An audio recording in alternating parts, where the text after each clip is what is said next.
This is now section 7, the last section of this course, recommendations for the practice success.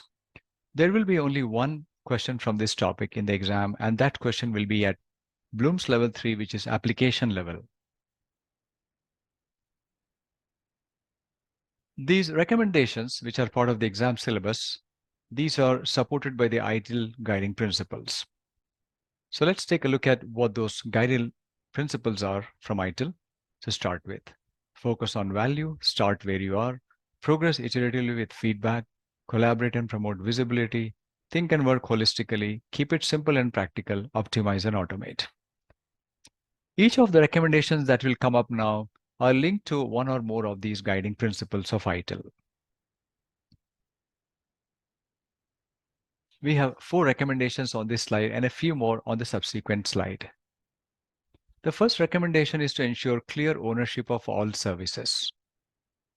While there may be different people responsible for the different service components of a service, there should be overall single accountability for every service. That's why we had the service owner role from this practice. And who the service owner is should be informed to the service provider's teams. And the service owner should have sufficient authority to drive the service improvement. So this is about focusing on value, collaborating and promote visibility, think and work holistically. Now, you may want to reflect on how these principles are connected. It's possible that some other principles are also connected, but for the exam, you would have to remember these ones. Generally, in the exam, you should be able to pick up the right principles based on your understanding of each of these principles in their own way. So the holistic one comes because there need to be a owner for each service who should be knowing about the service end to end. And it's about focusing on value for the customer from a perspective of that service. And the service owner need to collaborate with other people to keep the service running properly, and therefore they collaborate and promote visibility. The next one is include in the service level agreements what is important for the customers. So again, it is focusing on value in this, definitely. And then it also mentions collaborate and promote visibility and keeping it simple and practical. So what that indicates is the SLA is not mainly to prevent the penalties, meaning to avoid liability. Their main purpose is for communication of the shared view and for improvement of the service quality and for communication of the achieved the values of the service quality. Therefore, the service level agreement should be focused on the service quality as expected and pursued by the customers and not as expected by the service provider. If it is done from a service provider perspective, the SLA would probably end up with more technical measures rather than business measures. Then the next one is to have continual improvement of services being more important than the SLAs themselves. On one hand, we might think that service level management is just about the SLAs to be agreed, to be shared, and to perform the service reviews, to do continual improvement of the practice, and to also to collect, maintain, and report the service quality data. And the most important thing here is the management of the service quality itself.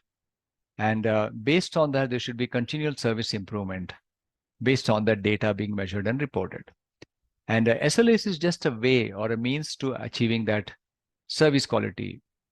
So therefore, this should be done in an iterative manner. So progress iteratively with feedback. So keep doing the increments step by step.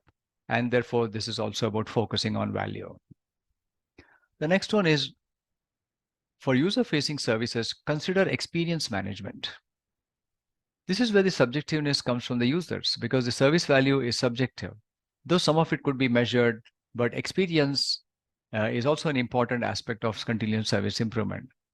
While there can be or there should be user experience metrics in the SLAs, that is actually quite important for the users and the customers if they want it.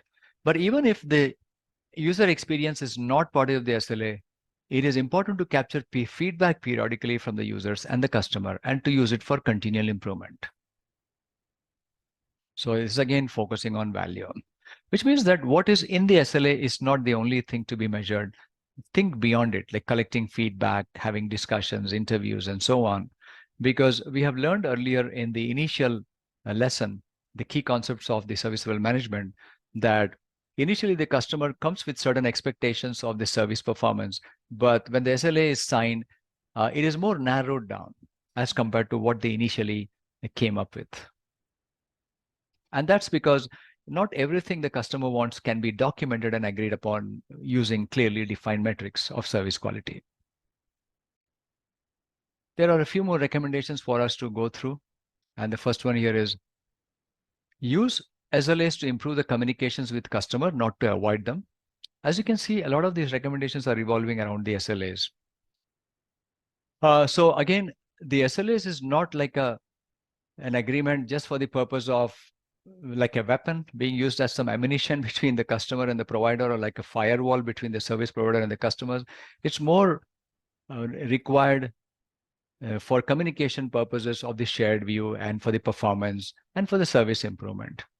An important thing here to consider is even if there are no SLAs discussed, negotiated, and agreed, there should be regular discussions of the service quality and improvement opportunities with the customer, because certain organizations may be just starting up. The customer also may not be aware of all the elements or aspects of service level management, and they need to have some starting point wherein they can at least have regular discussions before they begin to understand how to draft and agree on SLAs. So this is about collaboration and promoting visibility between the various parties, and to start where you are, rather than trying to put the best, begin with what is already available and put it immediately into practice. For example, having discussions to start with. The next one is use the SLAs to improve communications with the service provider. And this is wherein the customer can have better communications with the service provider based on based on the performance of the services. Also, at the service provider side, various technical teams and other teams can be involved in the service reviews. They can discuss the achievements of the service levels and plan for the improvements. And even if there are no SLAs, just like the previous recommendations, to have regular discussions with the customers on the service quality. In this case, if there are no SLAs in place yet, do perform regular service reviews based on what is practically what can be practically be discussed on from a review perspective. Identify some relevant metrics from time to time. Identify responsibility teams for achieving service quality, to discuss feedback and to plan improvements. So start where you are, meaning in the beginning things may not be in place, the SLA may not be in place, the metrics might have not been defined, but eventually come to those things properly and collaborate. The last one here is report on the service quality regularly and often, and then consider live dashboards. So even though the SLA might stipulate the reporting periodically, but internally it's a good practice to do even more frequent reporting before having to report to the customer. And there may be certain situations, for example, certain seasons of service delivery may require more reporting just because there are more transactions in the IT infrastructure, and therefore more frequent reporting may be necessary, or maybe there has been changes to the organization strategy, or some kind of digital transformation might be going on. Therefore, it becomes more relevant to produce more frequent reports rather than the previously agreed frequency of reports.